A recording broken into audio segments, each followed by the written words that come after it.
नमस्कार, आप देख रहे हैं IBC 24। मैं हूं आपके साथ राहुल सिन्हा। मध्य प्रदेश की खबरों के हमारे खास बुलेटिन में आपका स्वागत है। इस बुलेटिन में आपको अगले 24 मिनट में बताएंगे मध्य प्रदेश में आज क्या हुआ। चलिए शुरू करते खबरों का सिलसिला। मध्य प्रदेश विधानसभा की कार्रवाई के 10वें दिन महू कांड पर जमकर हंगामा हुआ है। कांग्रेस ने तीखे सवाल दागे हैं, जिस पर सत्ता पक्ष भी पलटवार करते हुए नजर आया है। एक रिपोर्ट देखिए।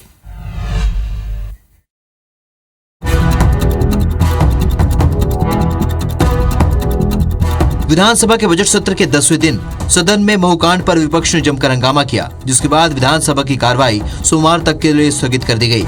लेकिन सदन में आज ऐसा कुछ हुआ जिसे देखकर हर कोई स्तब्ध रह गया। विधायक विजयलक्ष्मी साधौ रोते हुए सदन से बाहर निकली। आदिवासियों पर हो रहे अत्याचार पर पूर्व मंत्री विजयलक्ष्मी साधौ का सदन में दर्द छलक पड़ा। वे सदन से रोते हुए बाहर निकली और कहा, सरकार आदिवासियों और महिलाओं के साथ अन्याय कर रही है। वहीं कांग्रेस के साथ आप पार्टी ने महू कांड को लेकर परिजनों को 1 करोड़ मुआवजे की मांग की। उस बेटी को निर्मम तरीके से उसके ऊपर सामूहिक बलात्कार कर जिस तरह से उसकी जघन्य हत्या की है, ये rare of the rarest case है। और मैंने मांग की थी यहाँ पर कि 1 करोड़ उसके परिवार को दिया जाए और उसके परिवार के एक व्यक्ति को सरकारी नौकरी दी जाए। लेकिन मुझे अफसोस के साथ आप भाई लोगों को बताना पड़ रहा है कि सरकार घमंड और अहंकार में इतनी चूर है कि एक गरीब आदिवासी बच्ची का चरित्र हनन कर रहे हैं। इस मामले में आम आदमी पार्टी का ये मानना है कि जिस प्रकार से किसानों और आदिवासी भाइयों की और आम आदमी की जान की कीमत इस सरकार के लिए कुछ नहीं है। शिवराज सिंह चौहान को संवैधानिक पद पर बने रहने का कोई अधिकार नहीं है। महू कांड को लेकर पूर्व सीएम कमलनाथ ने भी बीजेपी पर जमकर हमला बोला। उन्होंने कहा कि जिन्होंने शिकायत की उन्हीं पर FIR दर्ज कर दी गई।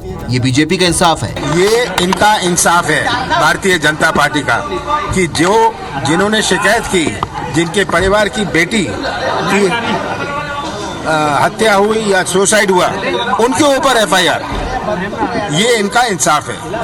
पूरा प्रदेश देश व्यवस्था है कैसे दबाने और छिपाने का काम कर रहे हैं। कांग्रेस के आरोप पर बीजेपी ने पलटवार करते हुए कहा कि कांग्रेस लाशों पर राजनीति कर रही है। अब जब गृह मंत्री जी का वक्तव्य आ गया था महू की घटना के बारे में, तो मैं मान के चलता हूं कि उसमें ज़्यादा से ज़्यादा थोड़ा रिएक्ट करना था, यदि करना होता जो परंपरा है। लेकिन जिस प्रकार का शोरगुल हुआ, इससे 1 घंटा प्रश्नकाल बाधित हुआ, इसके बाद ध्यानाकर्षण नहीं आ पाए, शून्यकाल भी नहीं हुआ। देखिए, कांग्रेस की आदत है लाशों पर राजनीति करने की। कल भी माननीय गृह मंत्री जी ने वक्तव्य दिया था, आज भी वक्तव्य दिया। राजनीतिक रोटी सेकने के लिए इस तरह से नाटक नौटंकी करना ये उचित नहीं है।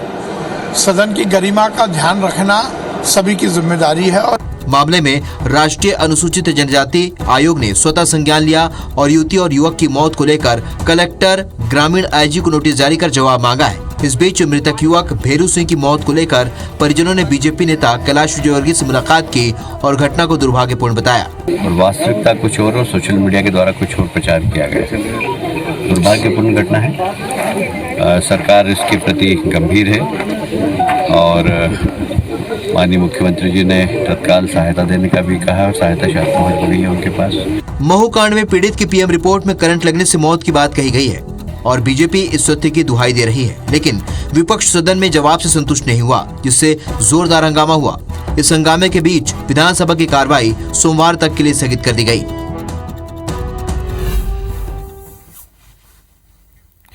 मध्य प्रदेश का ग्वालियर चंबल वो इलाका है जहां बीते कुछ चुनाव से जीत हार भले ही भाजपा या कांग्रेस के हिस्से में आई हो, मगर बहुजन समाज पार्टी परिणामों को प्रभावित करने में बड़ी भूमिका निभाती रही है। अब बसपा एक बार फिर से यहां पर सक्रिय हो गई है।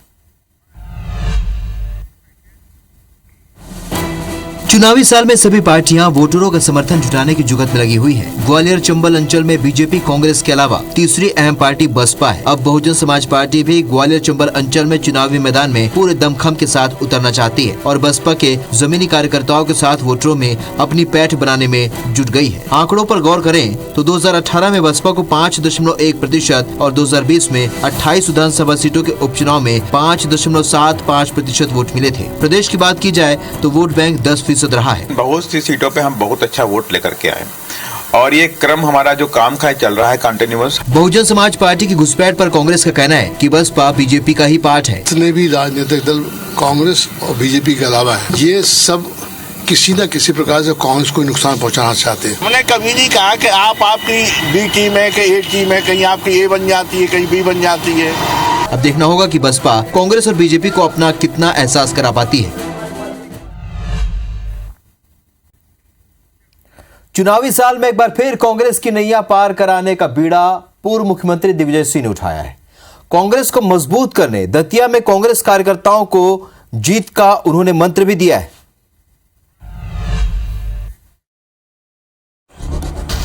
मध्य प्रदेश में विधानसभा चुनाव में अब चंद महीने का वक्त बचा है। ऐसे में सूबे की सत्ता में एक बार फिर काबिज होने के लिए कांग्रेस ने सियासी बिसात बिछानी शुरू कर दी है। पिछले विधानसभा चुनाव की तरह इस बार भी पूर्व मुख्यमंत्री और कांग्रेस के प्रमुख रणनीतिकार दिग्विजय सिंह ने पार्टी की नैया पार लगाने का बीड़ा उठाया। दिग्विजय ने कांग्रेस कार्यकर्ताओं में जोश भरा। दिग्विजय सिंह कांग्रेस कार्यकर्ताओं में जोश तो भर ही रहे, साथ ही बीजेपी को जमकर कोसते नजर आए। उन्होंने राहुल गांधी के विदेश में दिए गए बयान का बचाव भी किया। उन्होंने एक शगुफा छोड़ा हुआ, माफी मांगो। किस बात की माफी मांगे भाई? क्या कह दिया राहुल गांधी जी ने ऐसा जिससे कि उनको कह रहे माफी मांगो? शिवराज सिंह जी, आपने मध्य प्रदेश में कौन सा किसान और गरीब के हित का काम किया, मुझे बता दो। केवल लूटने के अलावा क्या काम किया है? दिग्विजय ने दतिया समेत 66 महत्वपूर्ण सीटों की जिम्मेदारी लिए। मां पीताम्बरा के दर्शन के बाद पार्टी कार्यकर्ताओं की बैठक ली और कार्यकर्ताओं को जीत का मंत्र भी दिया। ग्वालियर कांग्रेस ने अपने पार्षद के लिए एक नया फरमान जारी किया है, जिससे कुछ पार्षद सहमत हैं तो कुछ असहमत। वहीं बीजेपी अब इस पर चुटकी ले रही है। ग्वालियर कांग्रेस ने अपने पार्षदों के लिए एक फरमान जारी किया है, जिसका कांग्रेस के पार्षद ही दबी जुबान में विरोध कर रहे हैं। दरअसल जिला कांग्रेस ने अपने पार्षदों से 1 माह का वेतन मांगा है, जिससे कई सहमत हैं तो कई दबी जुबान में विरोध करते हुए कह रहे हैं कि कांग्रेस कार्यालय के पास 60 दुकानों से आय होती है, तो क्यों वेतन मांगा जा रहा है। वहीं कांग्रेस जिला अध्यक्ष का कहना है कि कांग्रेस की आय का सोर्स नहीं है, इसलिए आदेश जारी किया है। कॉन्स्टिट्यूशन है कांग्रेस का, उसमें जो भी जनप्रतिनिधि होते हैं उनका 1 साल में 1 मानदेय कांग्रेस में जमा होता है। कांग्रेस के फरमान पर नेता प्रतिपक्ष ने चुटकी ली है और कहा कि पार्षदों को पहले से ही कम वेतन मिलता है। कह रहे हो कि वो पार्षदों से मानदेय मांग रहे हैं कांग्रेस कार्यालय को चलाने के लिए, तो जो उनका आंतरिक मामला है। ग्वालियर में निर्दलीय समेत कुल 29 पार्षद हैं और उनका 6000 महीना वेतन है। बहरहाल अब देखना होगा कि चुनावी साल में कांग्रेस का ये फरमान कहीं कांग्रेस के लिए ही उल्टा गले की फांस न बन जाए।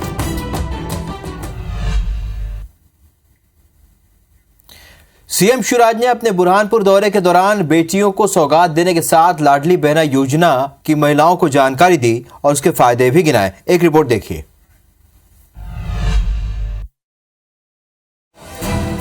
सीएम शिवराज सिंह चौहान बुरहानपुर जिले के दौरे पर रहे। सीएम ने पोस्ट मैट्रिक छात्रवृत्ति वितरण कार्यक्रम में शिरकत की और 330 करोड़ की राशि का वितरण किया। सीएम ने बेटियों को लेकर कहा कि बीजेपी सरकार ने सबसे पहले सीएम कन्या विवाह योजना बनाई, लेकिन बीच में कमलनाथ सरकार ने उसको रोक दिया। कांग्रेस ने 51,000 देने का ऐलान किया, लेकिन दिए नहीं। 2,90,000 बेटा बेटियों के खाते में 330 करोड़ रुपया भी सिंगल क्लिक के माध्यम से डाले हैं। मुख्यमंत्री ने लाडली बहना योजना का जिक्र करते हुए कहा कि बहनों को 1,000 रुपए प्रति माह मिलेंगे। योजना को लेकर असर दिखने लगा है। जबलपुर में महिलाओं ने इस योजना की जमकर तारीफ भी की। शिवराज सिंह चौहान भाई ने जो योजनाएं लागू की हैं, वो बहुत ही गृहिणियों के लिए बहुत ही लाभदायक है। घर तक हितग्राही को काम कराने का काम करके उनके घर तक पहुंचाने का काम कर रहा हूं। चुनावी साल में बीजेपी वोटर्स को लुभाने में कोई कसर नहीं छोड़ रही, पर इसका कितना लाभ उसे चुनाव में मिलेगा, ये वक्त बताएगा।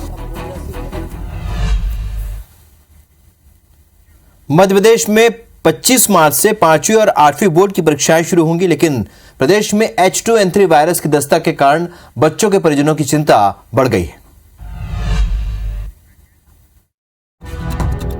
मध्य प्रदेश में H3N2 वायरस की दस्तक ने छात्रों के परिजनों के मन में कोविड जैसा खौफ पैदा कर दिया है। खासतौर पर छोटे बच्चों को लेकर उनकी चिंताएं बढ़ गईं। 5वीं और 8वीं बोर्ड परीक्षाओं को लेकर वो चिंतित हैं। ऐसे हालात में उन्होंने प्राइवेट स्कूल एसोसिएशन से मांग की है कि 5वीं 8वीं बोर्ड परीक्षा के सेंटर दूसरे स्कूलों में न बनाकर बच्चों के स्कूल में ही दिए जाए। संभव हो तो परीक्षा का बोर्ड पैटर्न भी न रखा जाए। इसे लेकर निजी स्कूल एसोसिएशन के अध्यक्ष ने मंत्री विश्वास सारंग से बात की है। हमारी चिंता बढ़ गई है क्योंकि H3N2 वायरस मध्य प्रदेश में प्रवेश कर चुका है। ऐसे में 5वीं 8वीं का जो परीक्षा केंद्र है, एक परीक्षा केंद्र पे 1,000 बच्चे हैं। अभिभावक इसीलिए परेशान है कि जहां 2,000-2,500 की भीड़ होगी वहां सोशल डिस्टेंसिंग का पालन कैसे होगा। प्रदेश के सरकारी और निजी स्कूलों में 5वीं 8वीं बोर्ड परीक्षाएं 25 मार्च से शुरू होंगी। प्रदेश भर से करीब 16 लाख से ज्यादा स्टूडेंट इसमें शामिल होंगे। पेरेंट्स की चिंता जायज है। देखना होगा कि इस पर विभागीय मंत्री या सरकार का अगला कदम क्या होता है।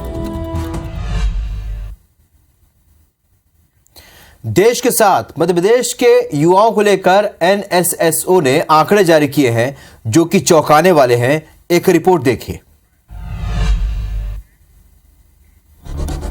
महज 29 साल की औसत उम्र वाला हमारा देश इस दुनिया के सबसे युवा देशों में शुमार है। लेकिन चिंता की बात यह है कि हमारे 15 से 29 साल के 32.9% युवा न तो पढ़ाई कर रहे हैं, न कोई काम धंधा कर रहे हैं और न ही किसी तरह की ट्रेनिंग कर रहे हैं। मध्य प्रदेश में ऐसे युवा 32.4% हैं। इस मामले में सांख्यिकी मंत्रालय के नेशनल सैंपल सर्वे ऑफिस इसी महीने जारी रिपोर्ट में यह तस्वीर सामने आई है। अटैचमेंट के साथ ईमेल भेजने में भी मध्य प्रदेश 18.8% के साथ सबसे 72 राज्यों में दूसरे नंबर पर है। केंद्र की इस रिपोर्ट पर प्रदेश सरकार के मंत्री सरकार के पक्ष में सफाई दे रहे हैं, वहीं विपक्ष सरकार की नीतियों पर सवाल उठा रहा है। तो अच्छी शिक्षा की व्यवस्था है, ना रोजगार की व्यवस्था है। नौजवानों की ये हालत हो गई है, ना उन्हें ट्रेनिंग मिल पा रही है, ना शिक्षा मिल पा रही है। पढ़ाई की बात हो या रोजगार से जुड़े हुए विषय हैं, वो आगे बढ़े और उसका हम पूरा प्रयास कर रहे हैं। NSSO ने सभी राज्यों के कुल 2.9 लाख परिवारों पर जनवरी 2020 से अगस्त 2021 के बीच ये सर्वे किया था।